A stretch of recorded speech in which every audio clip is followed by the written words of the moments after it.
Hello everyone, আপোনালোক সকলোকে মোৰ অন্য এটা ভ্লগলৈ পুনৰবাৰ স্বাগতম জনাইছো। এয়া ৰাতিপুৱাই আহি পালো মৰিকলং নগাঁও ষ্টেচনত আৰু 7:15 তে ট্ৰেইন আহি পালে আমি যাবলৈ ওলাইছো গুৱাহাটীলৈ। আহি আছো আৰু এতিয়া গুৱাহাটী বিকানেৰ এক্সপ্ৰেছ নম্বৰ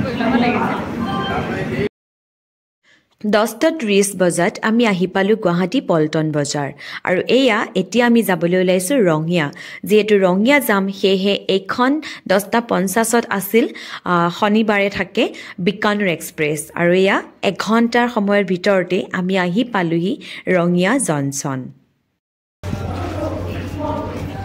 এটো 1A প্লেটফৰ্ম টাইম হৈছে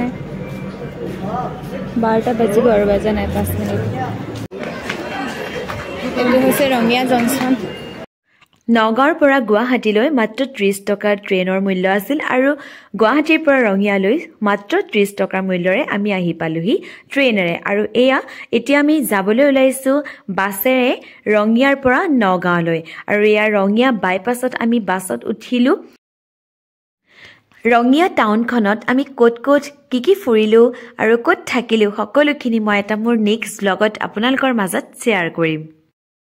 ৰঙিয়াৰ পৰা গুৱাহাটী খানাপাৰালৈ আহিবলৈ বাছবোৰত সময় লাগে 1.5 ঘণ্টা আৰু ইয়াত বাছৰ ভাড়া আছিল 60 টকা আৰু এই বাছসমূহ 7টা 7:30 মান বজালৈকে বোলে পোৱা যায় আৰু এয়া এতিয়া আমি আহি পালোহি খানাপাৰাৰ পৰা নগাঁও আহিবলৈ আমি বাছত উঠিলো। নেটৱৰ্ক বাছখন যাব দুলিয়াজান আৰু আমাক নগাঁও আহি পাবলৈ সময় ললে মাত্ৰ 1 ঘণ্টা 50 মিনিট আৰু বাছত ভাড়া ললে 200 টকা।